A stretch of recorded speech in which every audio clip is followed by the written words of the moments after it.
Hi, thank you for tuning in to the Finding Harmony podcast with me, your host, Harmony Slater.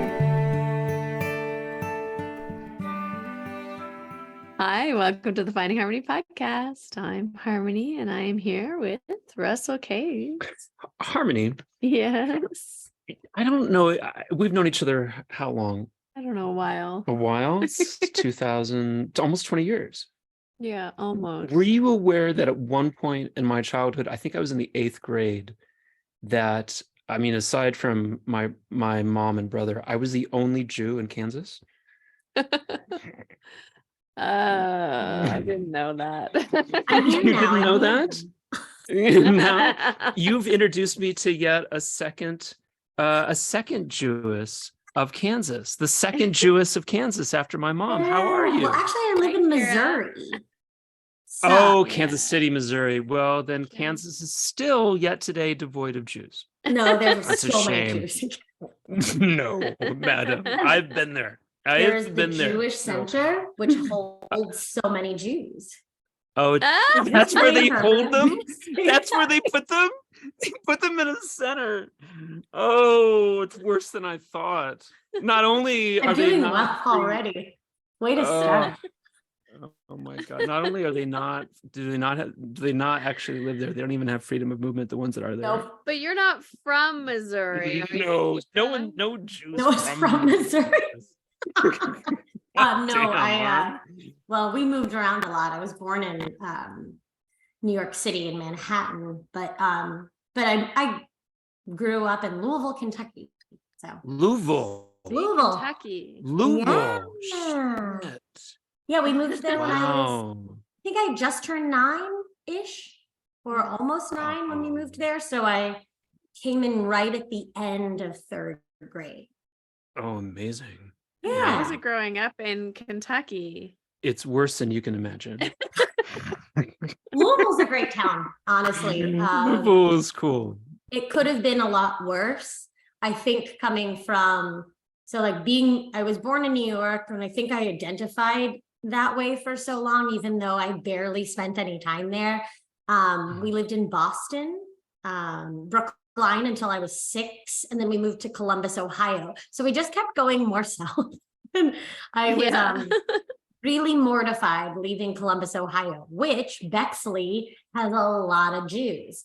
So I spent most of my quote unquote formative young years with around a whole lot of Jewish people. I could have really used that. But then really we moved helped to me. Kentucky, where there were You should have been in less. Columbus. Yeah. Just Louisville. I had only my brother as a fellow Jew, and I wasn't even really sure I was one too or not. But, Oh, I was fully aware I was one. I chose ballet over Hebrew school, though. So My parents kind of gave me the choice. Is So. that where the jerky's from, where you grew up? Louisville? Yeah. Yes. The jerky? Dan. Yeah, the vegan jerky that I'm obsessed with.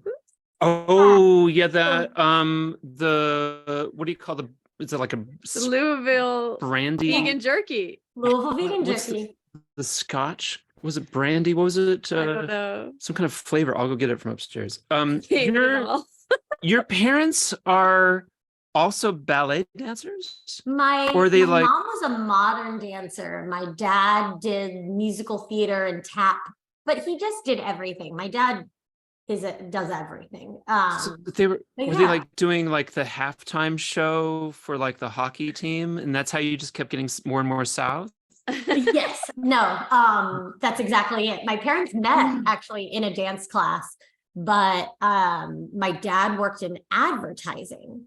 So little known fact, people in advertising apparently move more than the army. So we just kept moving around.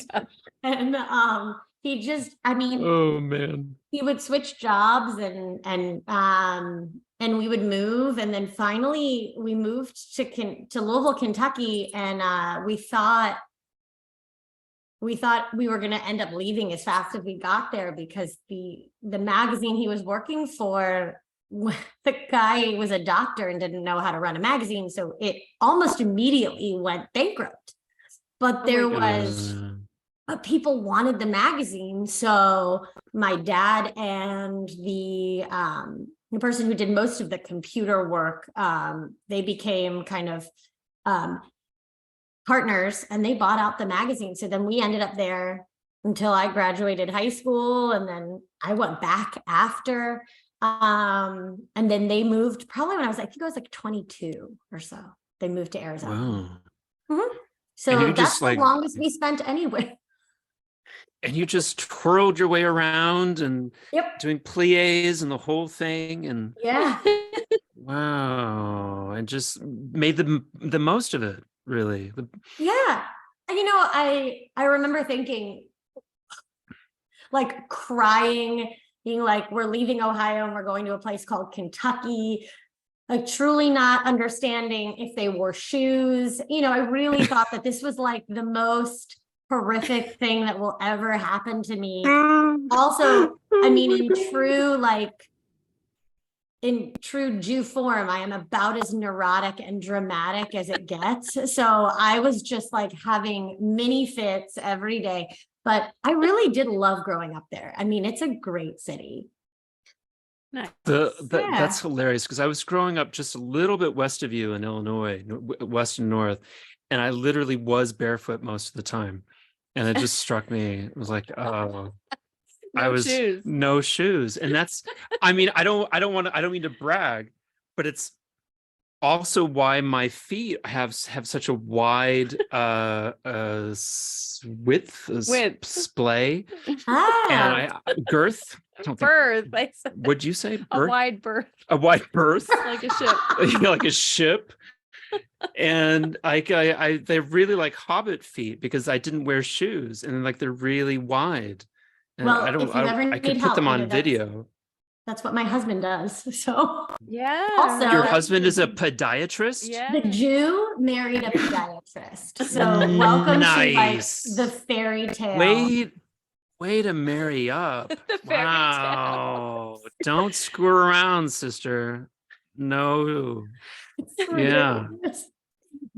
He's lovely.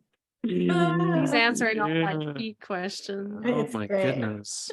Now, can I could do like a palm print of my foot, and I could send it to him there you go. So you can see how wide it is. I really want to put it on video right now, but I know you put this on YouTube, and I thought sometimes. I don't know how many times that I tell people, and they're like, hold on, I'm going to text you a picture. Can you send it to me? Oh my God. I'm like, could I sell these on the internet? Like, I could sell Yeah, there's like a that's how I would make the money. Foot fetish community, I know, on like Instagram. How do you know about that? Because anytime I hashtag foot fetish, I get a billion comments. Jesus. Yeah, they're a little out there though. But you also have to post a picture of your foot to get the comments. You can't just hashtag. It has to be relevant. When I first made it to India, I was really surprised by the feet there, because it was the first time that I saw feet that looked like mine, that were really splayed out and wide, and had that wide. And I thought, oh, these are my people. I should be a manual laborer, hefting up sand on top of a house somewhere. But it's like the opposite of ballet. Ballet is like squishing your foot into the tiniest little shoe you can find. Yeah. And like breaking all your bones while you're doing it. We talked about this. I was always so envious of the dancers with the tiny feet and like the perfect arches. And I was just like, mine are just weird and long, and I'm short, and I've got big feet, but I don't really have big feet. It just seemed like that at the time. It's the body dysmorphia that comes with the ballet. Yeah, it's people are bringing attention to you in a negative way. Parts of your body, and you're still unhappy with it. Yeah, you're like, how can I be unhappy with every little thing that I? It seems like a hostile work environment. It is a little hostile. Yeah. Yeah. I know. I used to get really upset about like my hands, like I didn't have long enough fingers. I bit my nails, so they were always stubby. So now I look at them and I'm like, I have such pretty hands because I have fingernails. Yeah. And like arms. I always wanted like long limbs, and it I just have the wasn't long my limbs. lot That I in got. life. Well, Yeah. the Thanks, secret thanks is, genetics. ladies, if you don't eat much, your limbs do appear longer. They do appear longer. Yeah. I've tried that. So we can for circle back those to of that you at at some point, but I home, definitely tried that one. It worked out try so well. not eating. Yeah. Yeah. What was that? Go over. I mean, yeah, because you really seriously struggled with anorexia and you were hospitalized As for a while, right? Yeah, actually my struggle, interestingly, in the beginning was, I think, almost more of when it started around kind of 15, 16, I had my first injury. I sprained my ankle. And like most of my injuries, I just like fall down a stair or just like clumsily flip. So I sprained my ankle and I was out. Yeah, and I think I was just about 16 or somewhere in that range, because I gained weight and I got my period for the first time, kind of all in this like really weird chain of like 6-week event.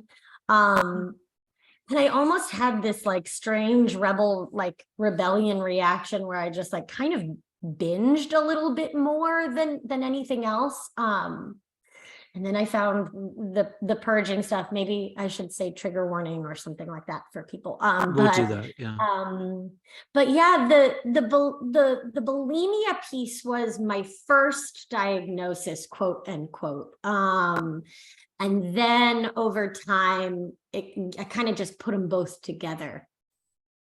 And then about 10 years later, through some major lack of being a functioning human, I went to a residential treatment in Arizona, which was not hospitalization, because, you know, the one thing that I guess that gets glossed over with bulimia more so than, you know, the anorexia piece. I mean, I remember seeing pictures of myself, and I mean, now I can see it. I couldn't see it then, that I didn't look okay. But for the most part, it really is it's a maintaining thing. You don't really notice. It's not something that like is incredibly visible to the eye.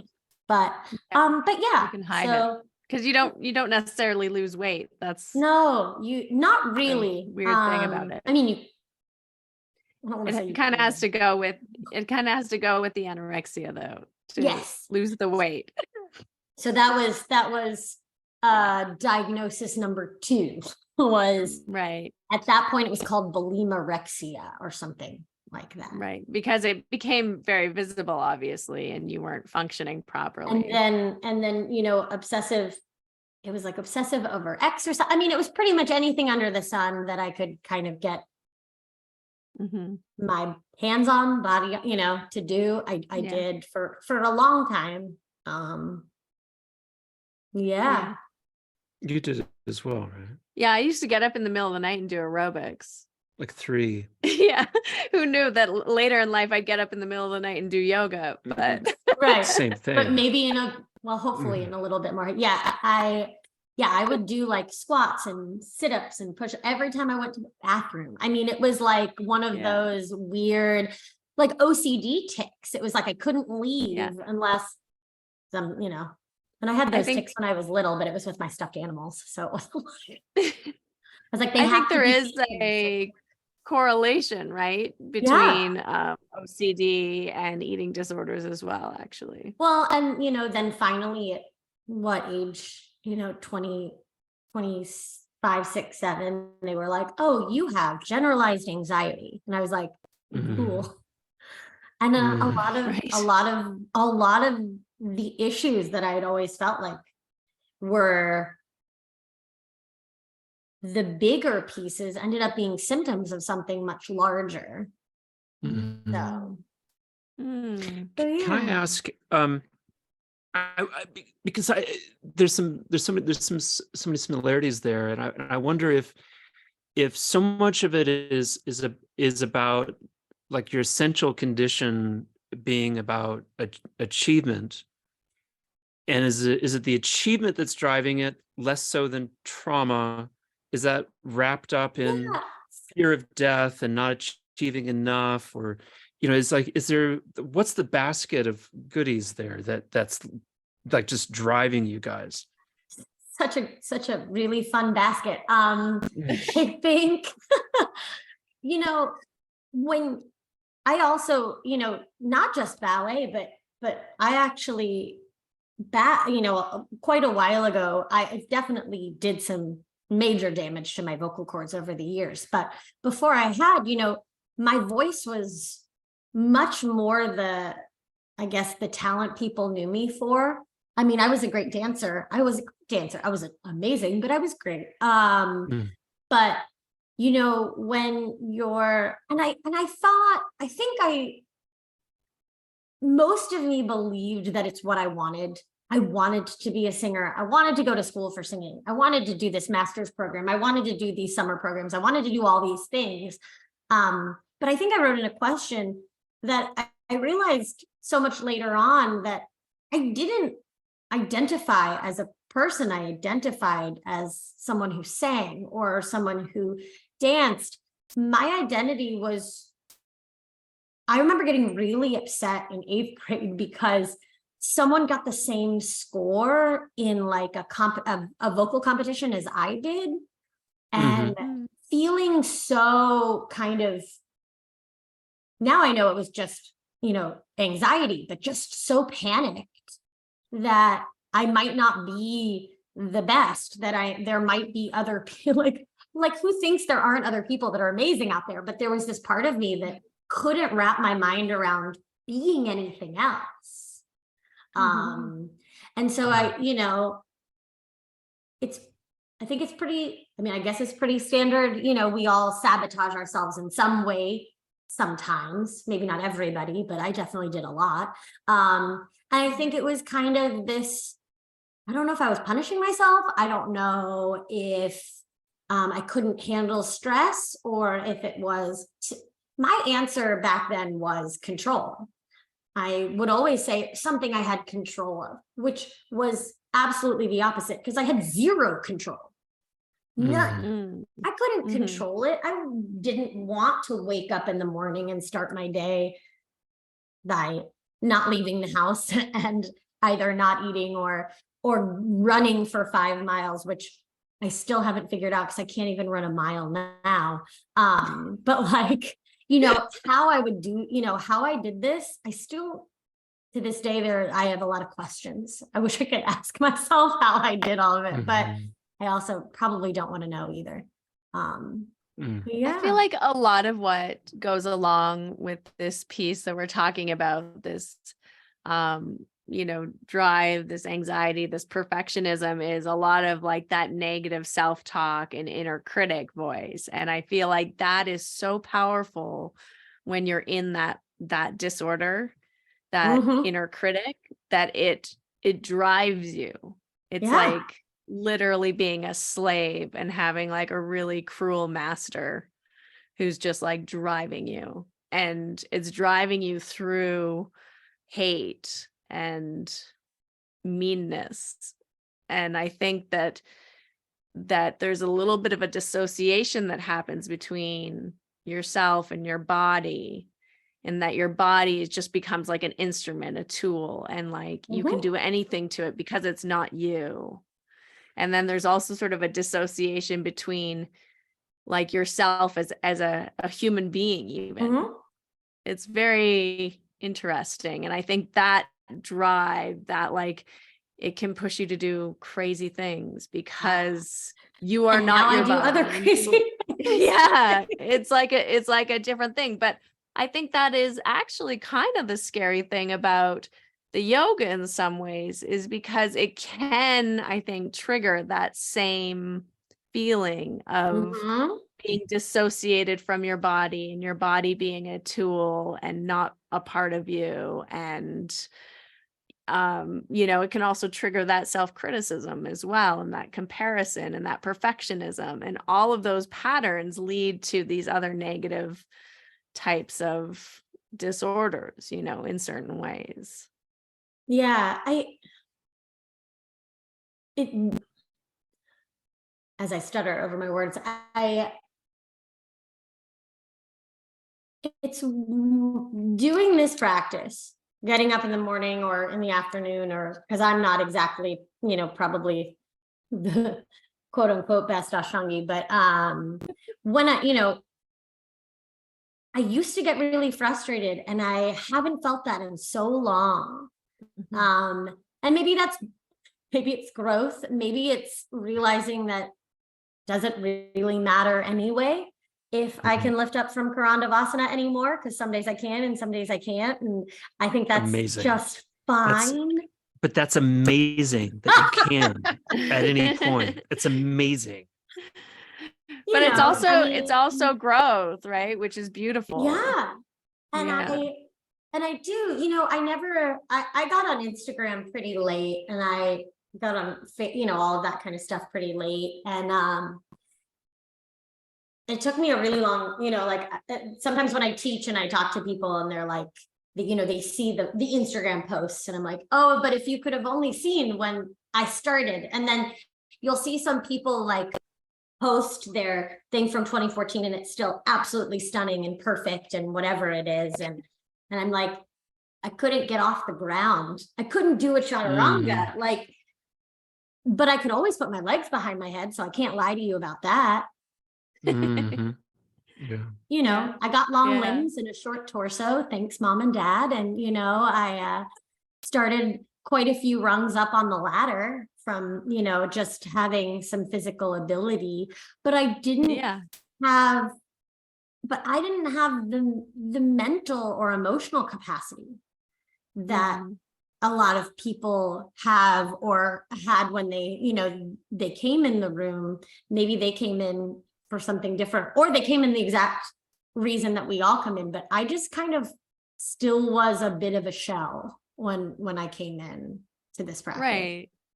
Like when you started practicing, was it when you had just started healing from your eating disorder? I started before. Okay. So tell us about that. Yeah. So, all the good things in the world that I have in my life, I probably have because of my parents. So the eating disorder background is not a trauma. I have trauma, like we all have trauma. I've had things happen, but it wasn't my upbringing and it wasn't my childhood. I have incredibly wonderful and supportive parents who are going to listen to this. So I love you guys. But that's not why I'm saying it. So, I couldn't function. I wasn't functioning, and I left the University of North Texas while I was getting my vocal performance degree because I couldn't function. I couldn't leave my room. I couldn't do things that you have to do to get through your day. And so I came home thinking, I was the one that wanted to leave. I also had decided at some point in time that I was done singing because I wanted to be normal. And I don't know what that is. Still haven't figured it out.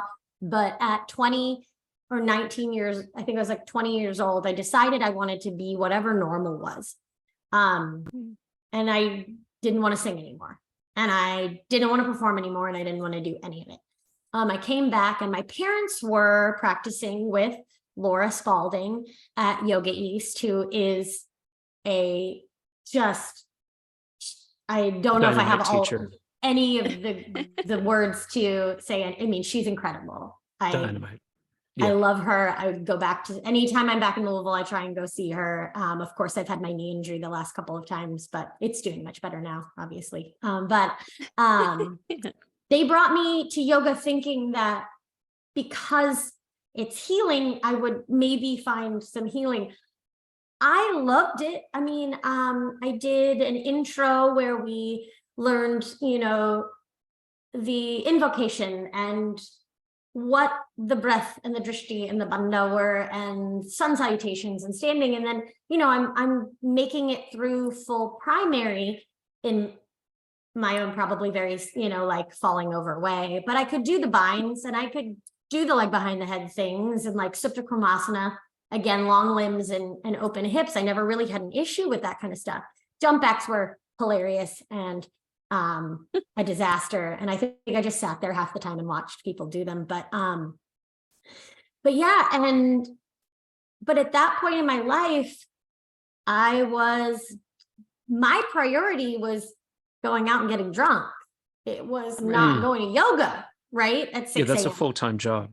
So, yes. And I was working in restaurants on top of that. So I was up late. So sometimes I would go to the 4 p.m. Mysore that they had the afternoon Mysore. And sometimes I would go to the morning, and most of the time I wouldn't show up at all. And so I was like the constant letdown of, my parents showing up every single morning, because my parents practiced the 6 days a week. Like they did their thing. They were always there. And I just kind of like stumbled in when I could, make it.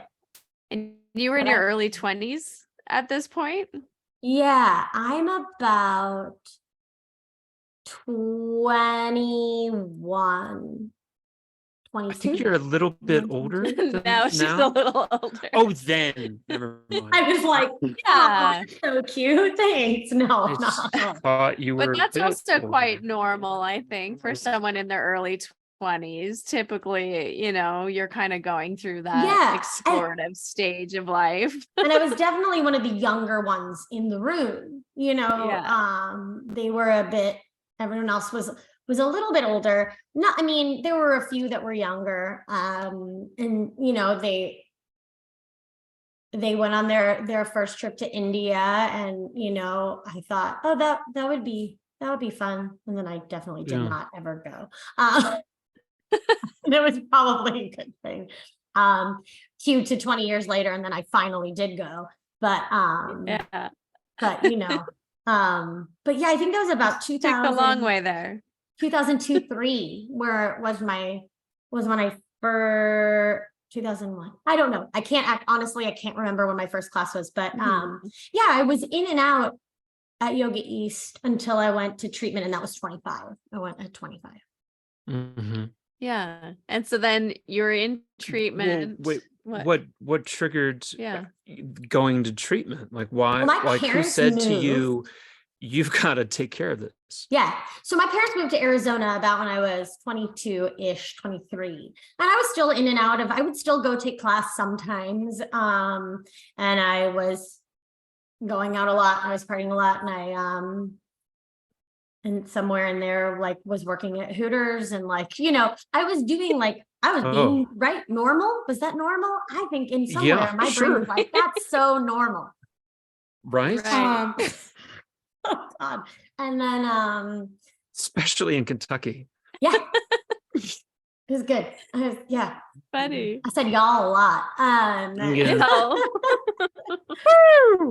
But I went to visit my parents, and I guess, I don't know if I looked like shit. I don't know if I looked like I just looked unhappy. Something, I don't know. And my parents just point blank said, there is a treatment center here. Do you want to go? And I said, whoa, but to say to your kids something like there's like, they knew I wasn't okay. And I hadn't stealing money from us. We found needles. We need to put you in a treatment center. Like that's a big, just out there. We're going to say this. Yeah, I came to visit, and but I was still it's like the functioning alcoholic. At that point in my life, I was going to work. I was making money. I was probably spending it on booze, but I was doing the things and the stuff and the rent and all the thing. I was doing the stuff. I actually had a really good job at the time. I was working at a restaurant in Louisville that is still around and I love very much, and is connected to a hotel. And I was doing great. I actually ended up serving Baryshnikov and his the White Oak Project while I was there. Obama spoke there. That was before he even ran for office. He was doing a tour before he ran for president. So he spoke there. It was a really wonderful place to work. So I was doing quote unquote to the naked eye, fine, you know, or as good as it gets. But no, I went to visit. I think maybe it was Thanksgiving. I can't really remember at what point that was. But they asked if I wanted to go. They said, is this something you would want to do? And I said, yes. And then I took all their money for treatment. For treatment. They spent all their money for me to go to treatment. Yeah, they spent all their money. Yeah. Wow. That they offered, and then you knew instinctively that you should say yes. And so the treatment was for alcohol specific. No, my treatment was for bulimia. Mm-hmm. Oh, sorry. I was saying like I was like a functioning alcoholic. I had a functioning eating disorder. Oh, Drinking I see. Wise, look, I mean, I'm not going to say that binge drinking should be normalized, but I was certainly just at that point doing what everyone else and all of my friends were doing. Yeah. I just was drinking at the end of shifts, getting pretty drunk, waking up in the morning, doing it all over again, sometimes going to class, but most likely not, you know. Yeah. It's pretty hard to go to class. Yeah. And I was actually I think I sang with the opera company a couple of shows. I mean, I don't want anyone to know that, but I don't know if I was sober in some of those, you know, like, and I say that because I was unhappy. I was just so unhappy. Yeah. Do you think they noticed in Phoenix that maybe they noticed that you were like running to the bathroom after dinners, and like, do you think they noticed that? I would think so. Yeah. And I was in Tucson. They're in Tucson. But yeah, I mean, I would, you know, you think you're really sneaky. Yeah. You know, you think you know the tricks, you know, you're quiet when you do it, you wait longer, you make sure, oh God, I don't want to really like go too deep into it, but like, you know, there's a lot of things that you do. You think you're being really sneaky, but you know, it's like I have a lot of friends that had, you know, that had issues with drugs, and, you know, they think they're hiding it too. And you're like, but I see you. And so my parents could see me. They could see I wasn't okay. They could see, you know, the wheels were spinning very slowly. Yeah. You know, that's an interesting question. I never really asked them exactly what prompted them to ask me then instead of like earlier or later. And I'm, you know, that's an answer I don't know. But I do know it was the best decision I ever made. And it wasn't easy. I was there for either 45 or 60 days. I can't remember. Or 40 days, or I was there a while. Not as long as some, but again, it's not a cheap thing to do, you know. Actually, some of the hospitalizations are actually more expensive because of the you know, what they have to go through in the hospitals. But because of that, I moved back to Louisville and then kind of floundered there for a while. And so that's when I moved out to Arizona, and I was working with Lisa. Yeah, Lisa Shrimp. Lisa. Yeah. Great friend of the show, Lisa Shrimp. And so She's the best.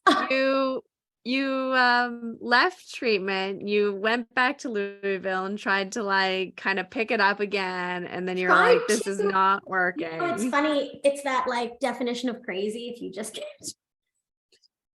Yeah, you keep trying. Back and I was like, I'm not going to work in a restaurant. And then I started working in a restaurant.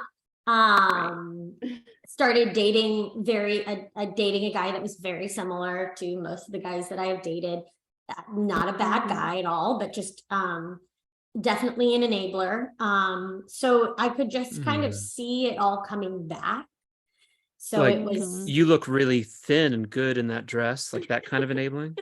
No, like he would get super effed up, and drunk. You know, like he would just be dead asleep. And it just left me in spaces that were really easy to have a slip or a relapse or so. And you know, he didn't really say too much about it if I did.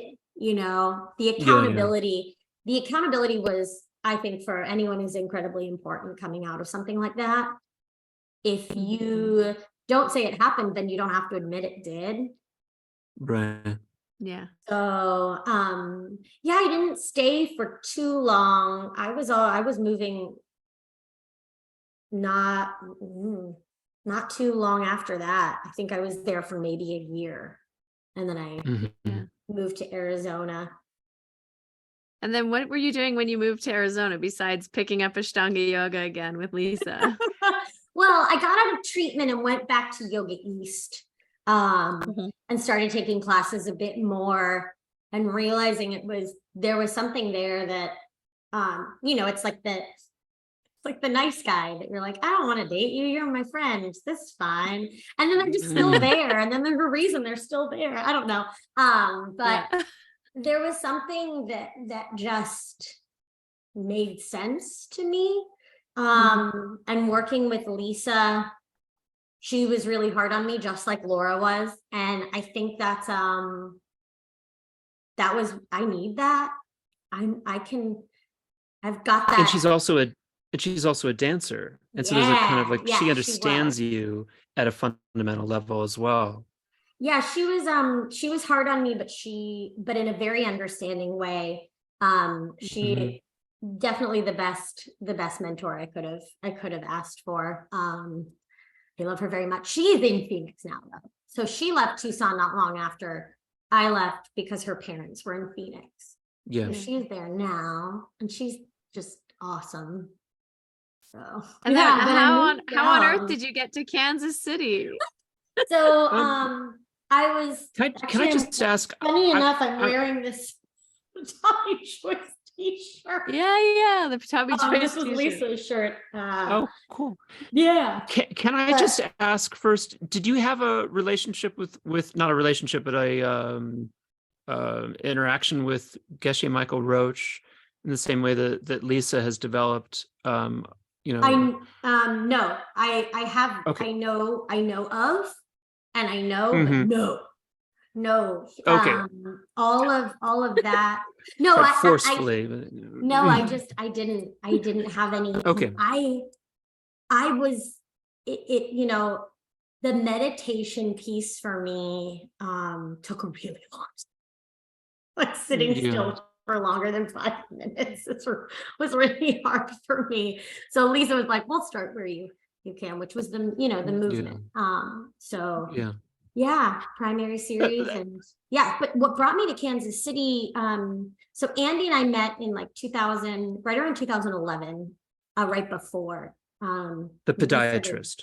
Yes, he was in residency at the VA. We met at a party randomly, and we went on a date. Is he a veteran? No, he was just a resident. That was his residency. Oh, okay. You're placed for residency in certain places, and he was placed at the Tucson VA hospital. So good for Lucky you. Yeah. Lucky me. He got to see all the types of trauma wounds. We met, and he was he was finishing his first year, or I'm not sure, because he was there for 3 years and I was there for 4. So yeah, he was in his first year. He picked up the private practice job in Overland Park, Kansas. We just really like Kansas City, Missouri. The area we're in is called Brookside. We really enjoy it. And so when we first moved here, we were in Overland Park. But yeah, he got a job here. So he moved in July, and I stayed in Arizona until February. One of Lisa's jobs when I first moved to Arizona was teaching yoga at a charter high school. And when I was menteeing with her, I would go to her class and help teach the kids, and then she would tell me what I was doing, what I can do better, what was good, what wasn't good, blah blah blah. And she ended up giving me that job, and it was easily the best job I've ever had. I taught Monday, Wednesday, Fridays for an hour and a half to these absolutely amazing, for the most part, amazing kids. And And then I would teach a shorter class on Tuesday, Thursdays. I ended up doing some fundraising for them. I planned proms and the events there. It ended up actually being much more of like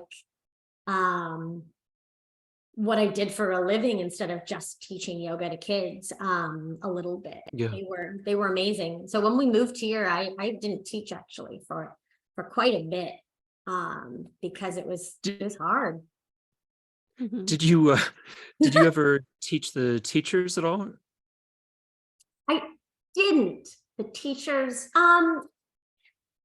you know, it was interesting. They would do like, so the head of the school was one of Lisa's students. So like we would be in Mysore together, or I would assist, you know, her at Mysore practice or whatever. But no, I really focused on the kids. And there was a part of me, and I think there still is, you know, growing up really fast in that performance kind of lifestyle and space. I have a very strong connection to my inner child now. So I connect to kids like teenagers pretty well, because I didn't really have too much of, I mean, I did have, you know, teenage years. I did like have fun in high school. I totally had fun in high school. I did really dumb stuff in high school, but like, I was always somehow still focused on like what the next step was, more so than just being able to see, you know, your teenage years for what they are, and allowing, you know, to kind of just being able to listen to them sometimes was a little bit better than, you know, talking back as an adult. Well, it's an interesting question of like, what is an adult and what is a child? And we have, you know, normative mores about, you know, what that is, but it's kind of, it's also a social construction. And the two of you had a very adult adolescence, and you know, some kids get married at 12, some are right at work, you know. That's kind of funny, the doorbell at this time of day. And so it's interesting, but then I think also I was an only child, so I was always around adults as a little kid. You know, your parents have people over. It's not like you have someone to go play with. You just hang out with your parents and the adults. So you kind of conform a little bit to becoming a tiny adult. And they talk about that, the precociousness of the only child. Because you just sound like an adult. As you become an adult, you just slide back into of being and so so like, you know, you know, for on the other end of the spectrum, you get countries like Taiwan, or where the average age of a child moving out of their parents' house is over 30 now. Because it's just like, are they a child if they're living with their parents at 29? You know, it's like they're not married, you know, they can't afford to get married or have their own house. And so like does a child stop being a child at 12 or 30 is like a pretty big range. And I think I was out of the house every summer starting at 11. So I would do summer programs every summer for 6 to 8 weeks.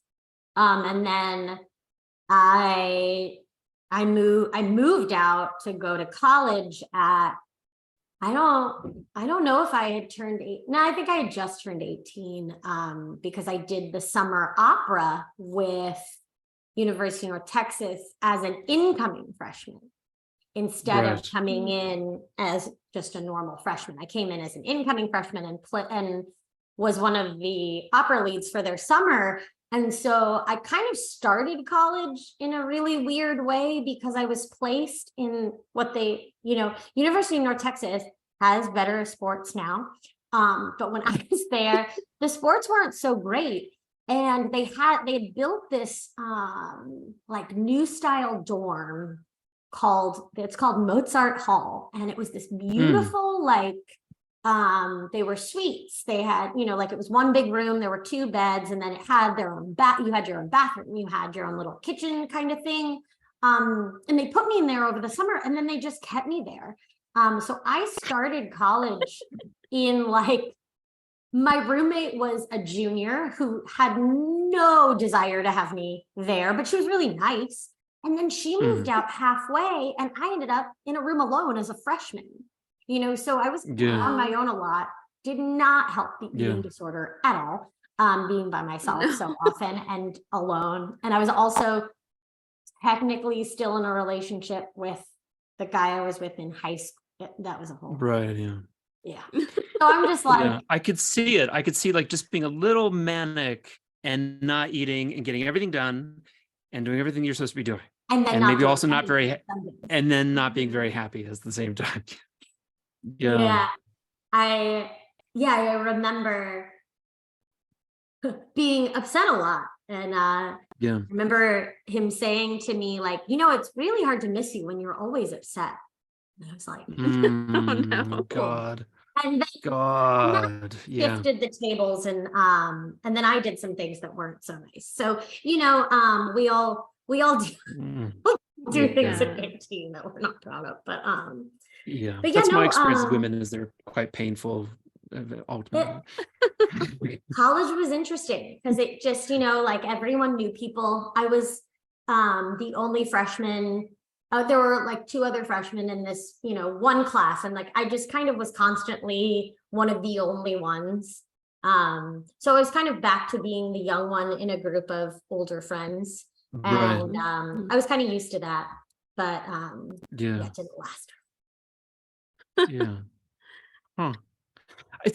It's just it's interesting. I was thinking about, what do you it's kind of like a question of samskara and karma, and dharma. What is the 30-year-old who's lived with their parents the entire life in Taiwan? What do they miss by not having the opportunities that you and Harmony did, by having so much independence and so much isolation from an early age of 12, and like going out and like making all these mistakes, and like, what do you miss by not having like maybe more of a cocoon in which to blossom inside of before being thrust out into the world? And it's, it really comes like, what can we really afford to regret when we have these experiences that form us now? I don't, though. That's the thing. I say a lot. There are things maybe I wish I had maybe done a little differently, but all roads lead to here. I'm here, and I like where I am. I still have great parents, and 2 insane puppies, and that I love very much. And I love my husband, and I love this practice. I would have left it a long time ago if I didn't. And I feel like over the last, honestly, the pandemic really shifted some things for me, because it allowed me to find the pieces that I was missing with teachers that I would have never been able to practice with. I found Tara Mitra has become, more of my teacher than anyone that's ever taught asana to me, because I work with her on chanting, and it's one of my, I don't want to say I love it more than anything else, but I get to use my voice again. And it's really nice we talked about this the other day, to rebuild those samskaras, those habits of picking, like because I have a musical ear, I can hear what I'm doing, and I have a tendency to only hear what I'm doing wrong. And so I start to pick it apart. And of course I want to hear what I'm doing wrong. I don't want to just go, oh, it's great, and then I'm botching words that mean something else. But yeah, there's been a lot of healing with finding how to use my voice in a constructive way, instead of a performance way, performance doesn't make me the best human. Certain types of, I am still performing in some ways now. And I love it so much because it's a very healthy space, which some people probably would not find the healthiest space since I'm not wearing a lot of clothes. But I love, I decided a long time ago to really look at reworking the habits that I have.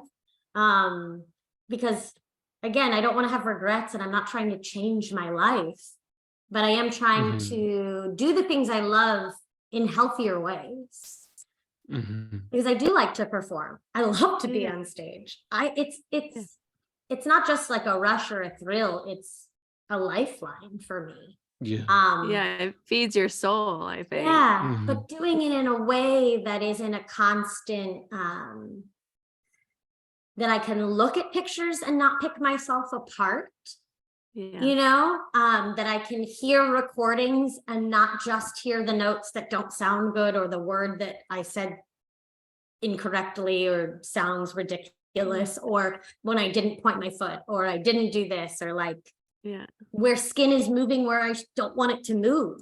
But it's that again, that like negative voice, that inner critic, that it doesn't go away. But learning to, I love this, what you're saying is you're doing something that feeds your soul, that brings you life, and learning to kind of silence or at least have the voice going and just be like, there, it's okay.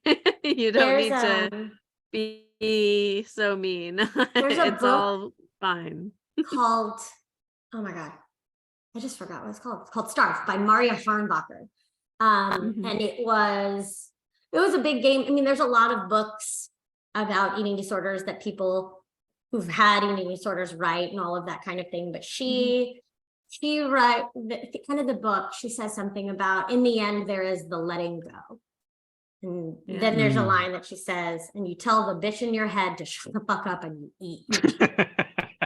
Exactly. And it's like, but that's it. Yeah. And it's the same, now I will always tell my head to shut up. I listen to my body a lot more, but that's the thing about sometimes with this, especially watching people do this practice and watching amazing, practitioners do this practice. You see, there's that battle of like the head telling you to do more. But again, it's still just the head telling you it's not enough. And that's that ego piece.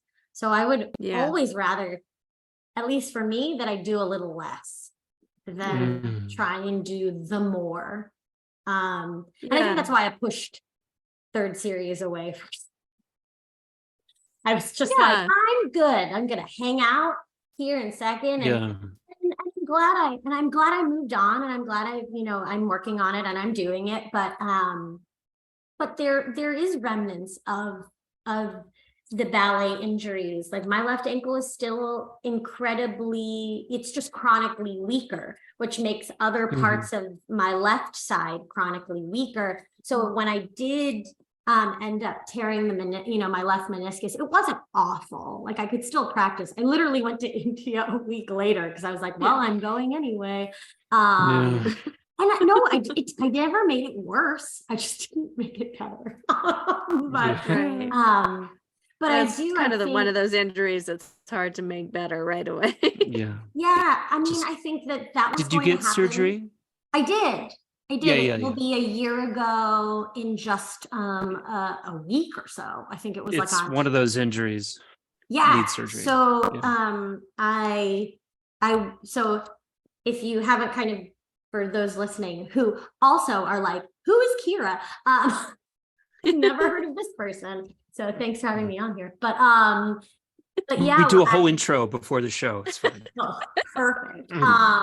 But yeah, I was going to have my surgery when I got back from India, and then I couldn't have it then.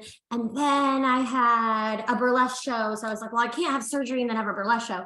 And then I had Burlesque Fest, and I literally, that's when I won. So I'm the reigning it's a national competition, but it's the Kansas City Queen of Burlesque. So I won that. And then smokes.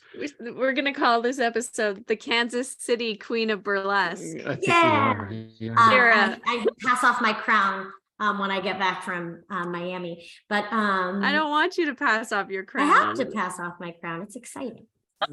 I'm not keeping my tiara and my beautiful sash, but it's like giving away the green jacket at the Masters. You don't. I guess you don't really actually, my costume this year is lime green, so maybe I'll just like throw golf balls into the audience.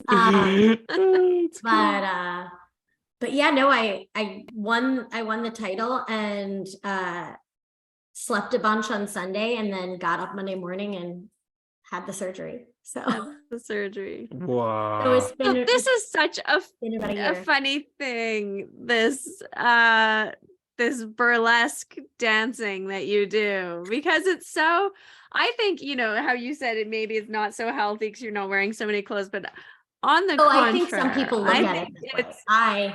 I could. Yeah, but I think it's super healthy for you because for me, yes. I mean, yeah, you gotta love your body to a certain extent to be able to have that confidence and that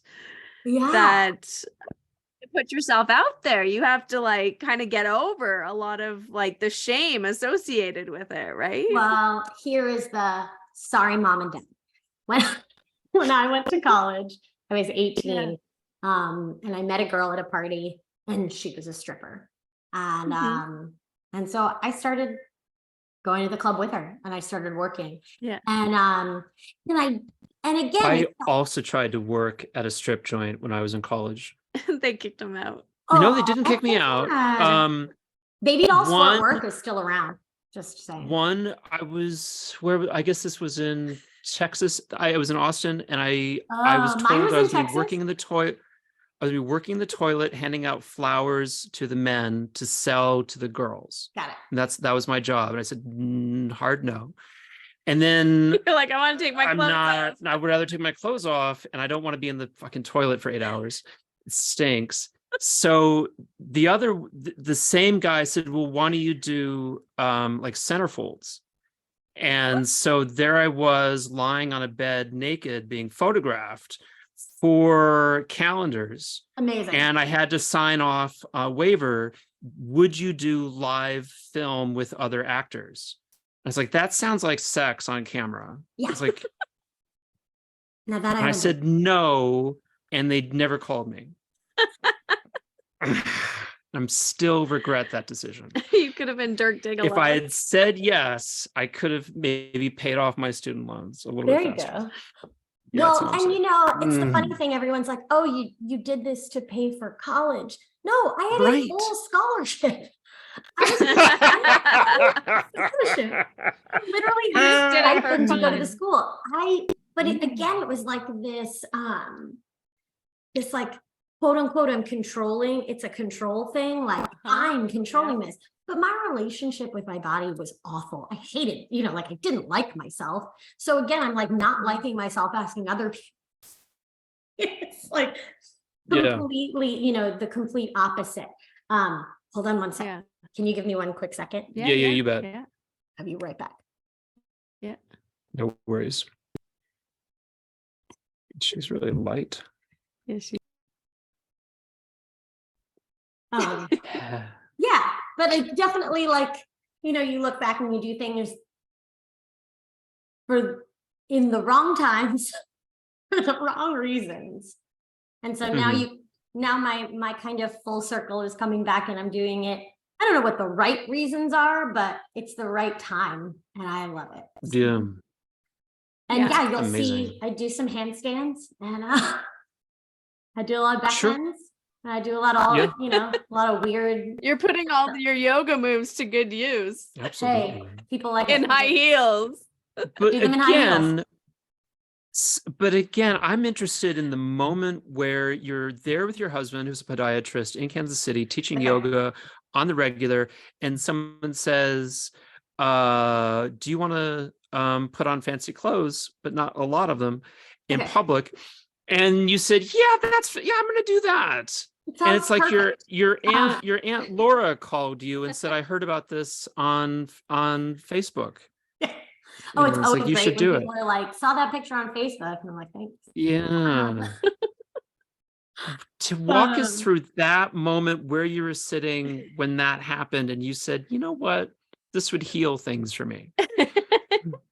So when I first moved to Kansas City, like I said, I didn't do a lot of teaching because I don't know, I was kind of in a disconnect between what I was doing and if I was going to do it here. So I found Maya where I teach now and kind of head up the Mysore program, but and I started practicing here, and it was that funny. I told Harmony about it, where she was like, here's the third series sheet, and I was like handed it back, like, nope, I'm still I did finish second a year ago, and I'm still living in it, terrified of and then like hands it back to me, and I'm like, nope. And I did an audition for this like outdoor theater amphitheater thing they were doing, Ragtime, and I love that show, and I was cast as Evelyn Nesbitt, and from that performance I just kept getting booked. And so for about the first 3 years living in Kansas City, from 2014 to about 2017, I was doing theater pretty much full time again. Wow. With teaching, and I still was teaching a bit, but I wasn't teaching full time yet again. Yeah. I was practicing and I was doing all the stuff. I don't know. The timing wasn't right, but there was about 2 years in where I realized there's a reason I stopped doing this. Like, I'm anxious. I'm not exactly the happiest human. Like, Andy wasn't used to it, and it's not an easy thing for a partner if you're not used to someone being gone every night until 10, 11 for rehearsals. Like, I was never around. It just ended up, right. You remember why you stopped doing things. But somewhere in there, like someone I was performing with was like, have you ever done burlesque before? And I was like, I've never actually done burlesque, but here's what I have done, and yeah. and they were like, would you be interested? And I was like, well, I would come to a show. And so my first show, I did what you call kitten. Kittening is literally where you pick up the clothes that they drop on the floor. Oh, cool. I want that right. show. And I had a good time. I had fun, and I've been a part of the Kansas City Burlesque Company ever since. And yeah, I mean, it's it's always interesting and it's different, but I like performing, and I think there's something to be said about being rooted in reality for so much, to allow yourself that release of space and the release of actual reality for a moment, to be whoever you want to be for about 5 solid minutes, and then take it back,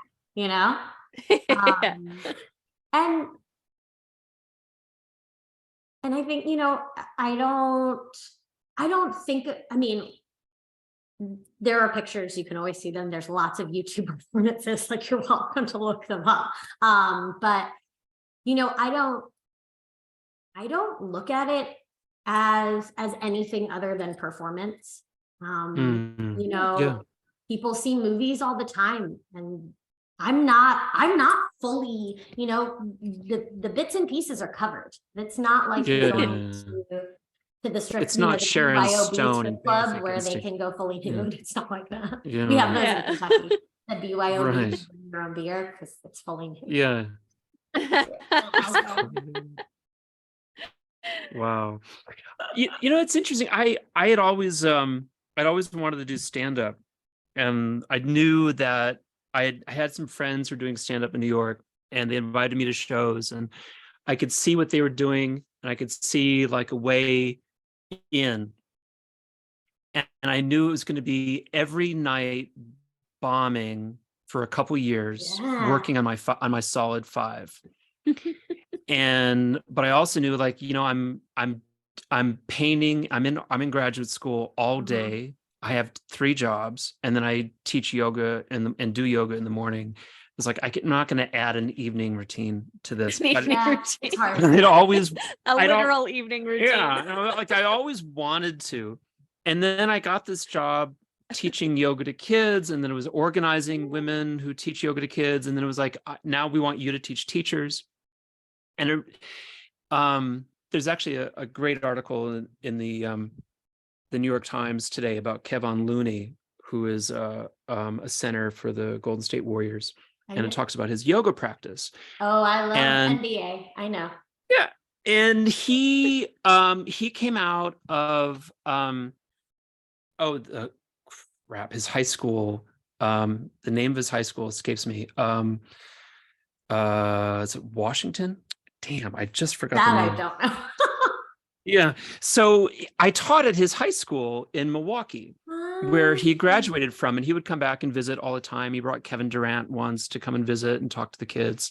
And these are kids that I was working with, and teachers that I was working with. And the whole experience of teaching teachers yoga in schools is a bit like what Jerry Seinfeld describes with stand-up. He said the premise that you walk out on stage and someone's warmed up the crowd for you is a total lie. No one warms up a crowd for you. When every time you walk out onto stage, that crowd is dead to you, and they want to see you fail. And they're always surprised when you do well, and that's what makes them laugh. And so that's what teaching yoga to teachers is like. It's like they are hostile to you. They are 100% hostile to you the moment you walk out on stage, and they don't want to be there, and they don't like you, and they don't like the way you're dressed. I think that's how the kids do too. The kids are a bit better, because at least it's not math. At least they're just like, they can screw around and like make fart jokes, and it's not gonna get in trouble. Or actually fart. Fart. It's cool. But I just remember, like, the very last performance I did in Milwaukee, and and I think of it as a performance because it was a stand-up routine, but it was more like a TED Talk stand-up routine where I'm making them laugh, and I'm showing them slides and making them laugh about the slides, and like, these are real truths, you know, like that kind of thing. And then, but I remember, like, the very last one I ever did, I killed. Like, I fucking killed. And these guys, they walked in 15 minutes late, they sat down, they didn't like me, and I had them. By the end of my 45 minutes that I had left, I had killed, and I had crushed them, and it was awesome. And I miss that. I miss having that in my life, where I take a group of people that are antagonistic to me in my face and make them laugh. And it's awesome. It's awesome performing. And I wanted to ask you that, like, going out on the stage, that every single time it must be like this, like, you're wondering, like, am I going to pull this off? And you do, literally. Pull, yeah. But you did other shows too. You do other shows as well. She still acts and does other characters. I used and parts to. I don't. I think that the days of playing other characters, at least for me, are over. But I used to do a lot of kids theater because I'm really small. I'm short, and I can do a really good cartoon voice, and so I would play kids a lot. So I played Judy Jones for a very long time. For those that don't know who she is, she is just a brat. She's a very quote unquote outspoken 6-year-old. She just says what she wants, and she's a brat about it. But it's fun to play her. So I played her for a long time, and I would notice that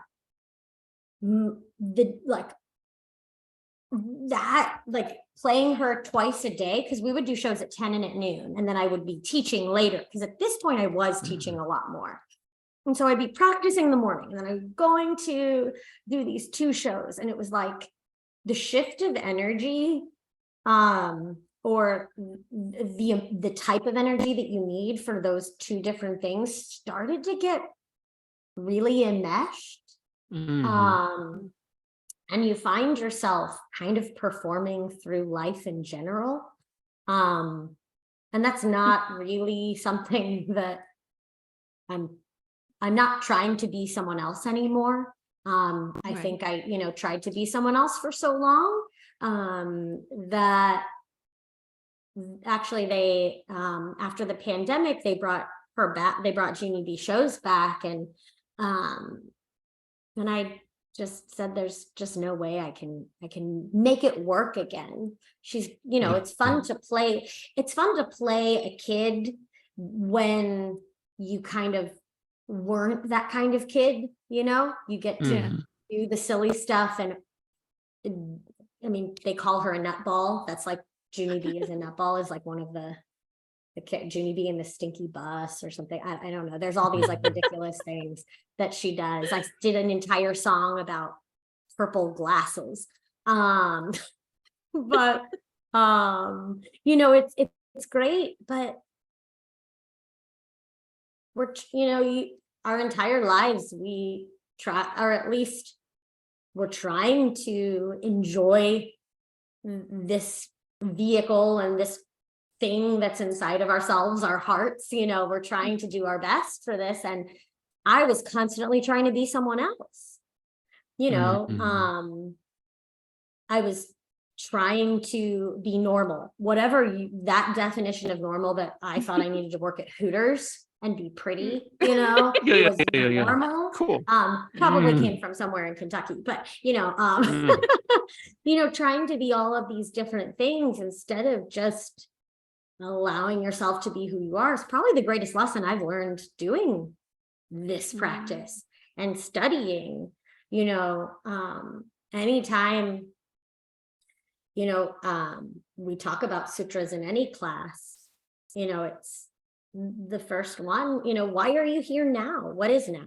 And, it's so interesting as to the 8 million times I would start again. It's like you get a chip in sobriety and you come back and then you have to get it again and again. It was like every time I came in for a lead primary, it was like starting over again until finally, you just kind of bite the bullet and realize there's a reason that you keep ending up in the same place and why. And there was a reason that I took myself out of performing for so long, just because you're good at something doesn't mean you have to do it. And it took me a long time to figure that out. Because it was an easy out for me, but it wasn't the best. It wasn't the healthiest. David Swenson has probably, his anecdotes are always my favorite, but he has the one about, when you're driving the car and you hear something going wrong in the car and you don't want to deal with it, you just turn the music up a little bit. And then it's like bumping along and then you turn the music up and then you're screaming over the music, He talks about that in the term of an injury. I talk about that in the term of my life. Like I just kept turning up the music, pretending nothing was wrong in all of these different situations and spaces, and finding out that really, the foundation, the base level there was always happiness. I just didn't want to look at it. I wanted to do all the other things, it's like the finding the happiness thing. There isn't such a thing about finding it. It's just realizing you're already there. Well, yes, I love burlesque. Fantastic. You love burlesque. That is well said and a hell of a way to finish the show.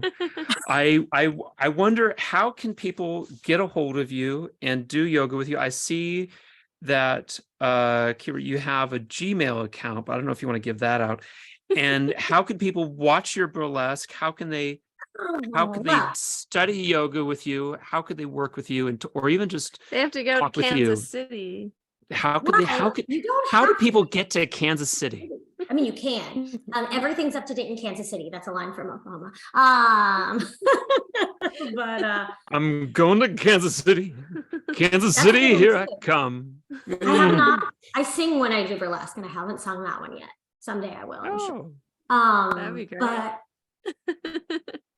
so I teach in studio, and the studio is Maya Yoga. I think it's just Maya Yoga. I should know that, shouldn't I? I think it's myayoga.com. Myayoga.com or We can edit this so that you remember it we have lovely correctly. And then actually there is an online program called Nautical.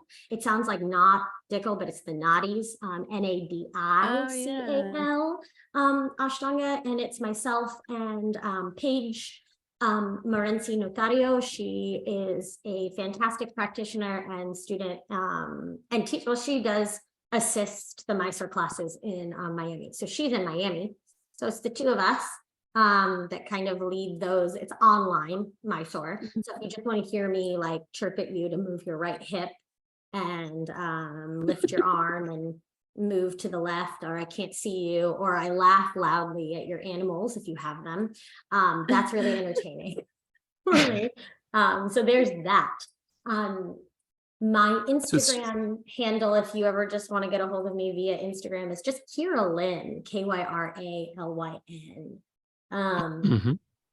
But as for burlesque, you go to kcburlesque.com, and that's where you'll find a bunch of shows.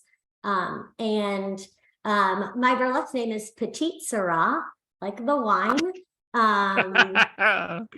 That's awesome. And kind of dry and spicy, so it worked out pretty well for me. Yeah, kind of dry and spicy. Little dry and spicy. Yeah. I love it. That's awesome. Well, I think you're amazing, and I'm just so grateful you came on and shared your journey and your story with us. I think it's really relatable to.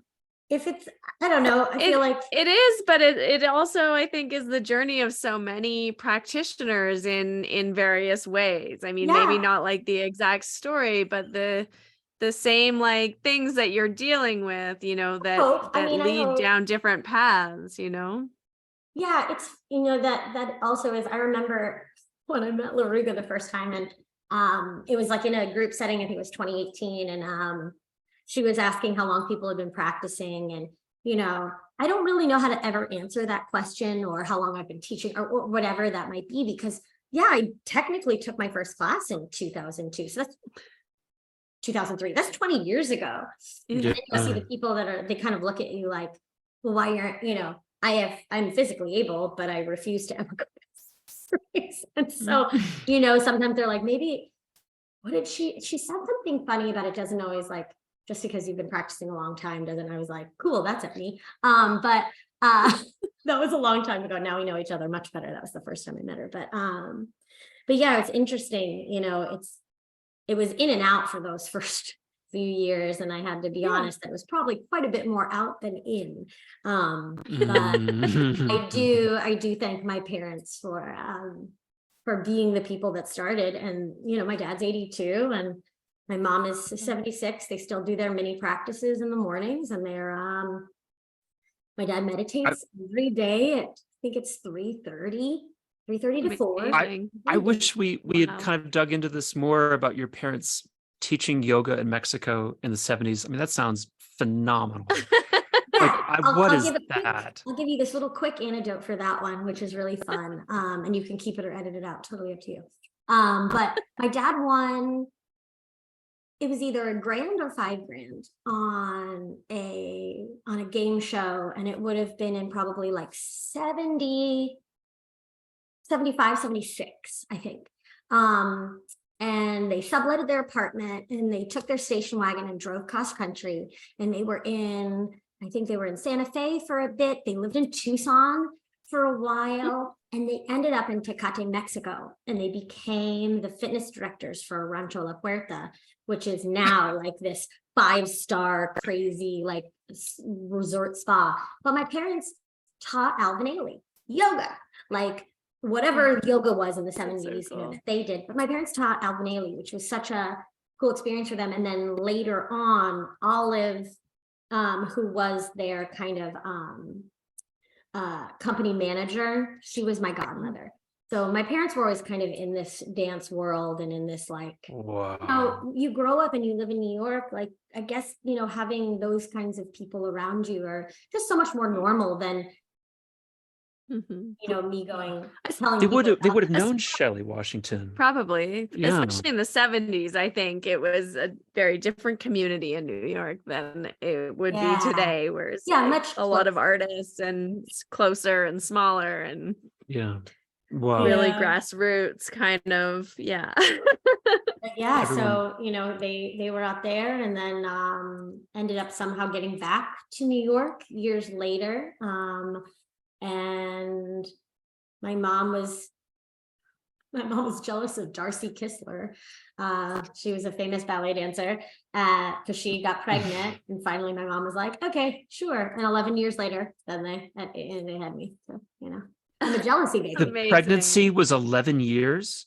No. Yes. God. I sat in there I for can't 11 years. even She talked about the imagine. kids in You're- Taiwan that are there. You were just until like they're on 30. your I'm just like this.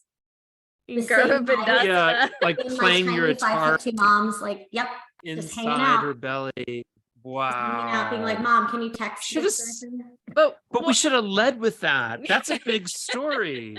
That's important. For Yeah, my people But I to parents know. were, yeah. I want to Ugh. know, like, how cool was it to serve Baryshnikov? Oh my God. He was Aisha, a one great of the, friend of Shelley Washington. one of the Mm. kindest people I have. I mean, I was so starstruck too that I was just Yeah. like staring.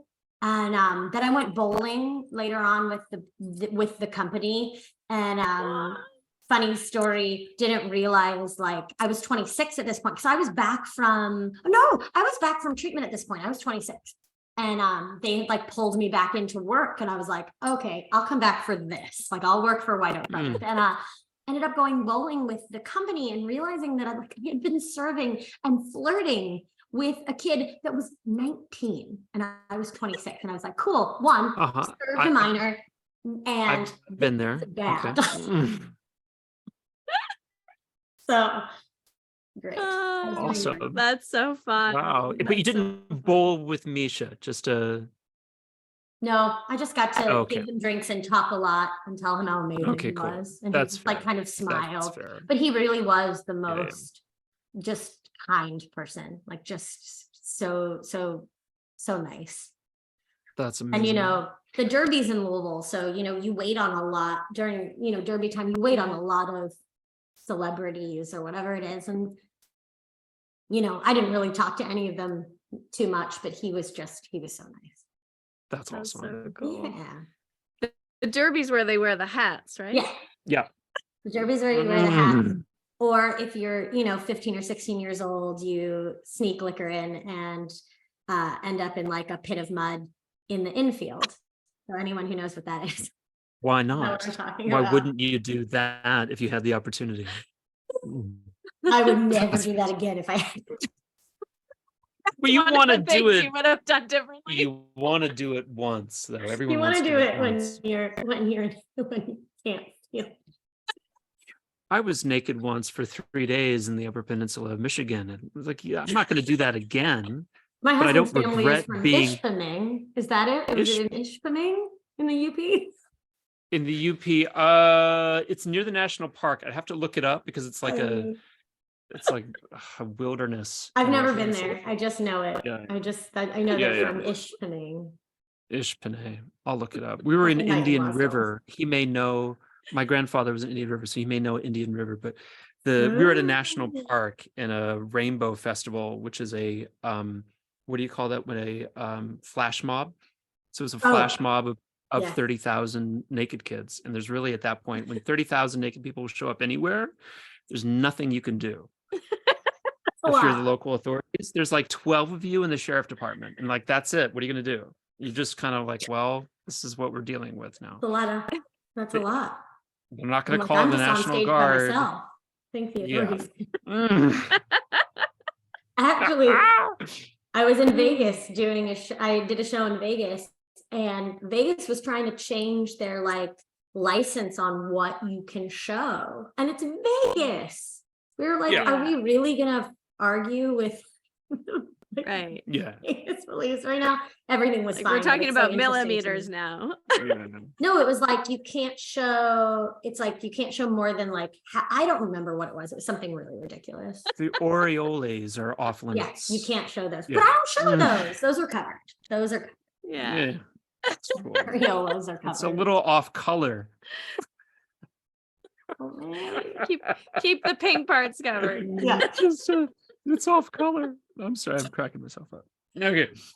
This has been awesome. Kyra, I cannot. You just got to meet her in Kansas. We were just together last month. I was not invited. Well, maybe next time I'll get to go to Kansas. Anyone's invited. I mean, you stayed at my house and hang out with my husband and my dog. I learned how to play football in Kansas. Right. It was great. Loved it. I was a linebacker. Yes, the draft is here this weekend. I will be leaving on Thursday. Thursday night. It's First here. round Thursday night, second round Friday night, everyone at home. This will be broadcast long after that is over, but I'm just let's go really Saints. excited about the Knicks game 4, or sorry, we're game 5 on Wednesday. So for anyone that this will hopefully not age badly. The Knicks are 3-1 right now. The Knicks are 3-1. Oh yeah. They might lose against the Cavs and on that 5th game, but they will not lose the series. Thank you. I appreciate it. I will be in Miami wearing a jersey and getting yelled at. It'll totally be fine. Yeah. Because that'll be the next. I think you will see the Knicks win in New York. They'll win that series and they'll move on to play what I thought was going to be Milwaukee, but now looks like it's going to be Miami. Miami just, sometimes what was teams sometimes they save it 56 or something. 56 points for Jimmy Butler, and sometimes teams just save it for the playoffs, and that's what you're seeing with the Warriors. Yeah, because he was on my mediocre all year. He did nothing. Yeah, I came in like 10 out of 12. Jimmy did not show up this year, and then had one of the all-time greatest scoring performances in NBA history last night. And I'm like, from where? How? Just showed up for the playoffs. And now Milwaukee's in trouble. And like Giannis looked like a buffoon out there on skates. He did not look like my mom loves. Well, I'll retract my previous statement. Oh no, she won't care. I retract my statement about Oh no, my mom's very funny. I did love Milwaukee. Very opinionated about. I loved my time in Milwaukee, and your mom loves basketball. Both my like parents. My do. mom. Yeah. Oh. I grew up watching every Knicks game not every Knicks game, but I grew up watching the Knicks with my dad. Yeah. John Starks and John Starks can fucking go to hell, and that's the last I'm gonna say about that. But I love Ewing. I have my Ewing jersey. I'm gonna wear it. I'm bringing it to Miami. I saw Starks at the in the stands of the game. I just want to say one of the things I'm most proudest of is that I have a voice that carries. In any stadium, anyone will hear me. So I was at a Bulls game between the Knicks and the Bulls in Chicago at the old Chicago Stadium. Jordan had just retired. So Scottie Pippen and BJ Armstrong and Horace Grant. Oh my God! Steve Kerr wasn't on the team yet, and then John Starks and Patrick Ewing came to Chicago. Patrick Ewing's my and I was sitting in the stadium, and I was having the time of my life. And John Starks, maybe you remember, Harmony, had been like bagging groceries the year before in 1992, and now in 1993 was an NBA basketball player, and he was a big deal, and he was like kind of a thug, and everyone hated him in Chicago. And I remember yelling, not screaming, but yelling at the top of my lungs, "Get a job!" And the whole stadium heard it, and he missed the free throw, and everybody cheered and went nuts. And I was like, yeah, I did that. He has one less point as NBA career because of me. Claim to fame. That is your claim to fame. It is. People know me in Chicago for that. Who needs any of third series when you have that? Yeah, none of it. I need none of third goon. The goon. So Amazing. Thank you guys. This was Good luck to your fun. Knicks. I'm pulling for them and wish you the very best. Yay! And whoever hears this and is in the Richard and Mary thing this summer, now you know me way better than you probably should. A little bit better. Totally. That'll be great. That'll be such a beautiful summer. Oh, I'm so excited. It's their last one. I know. Oh, we should go. Just come down and say hi. I'll be there. I'll be house sitting a cat because I can't afford to live in Boulder. Who could? Yeah. Someone can. But enjoy.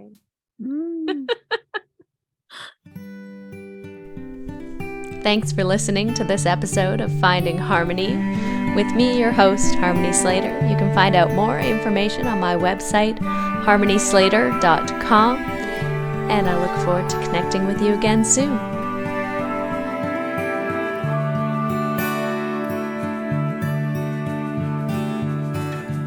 Standing in eternity's shadow, watching the breaking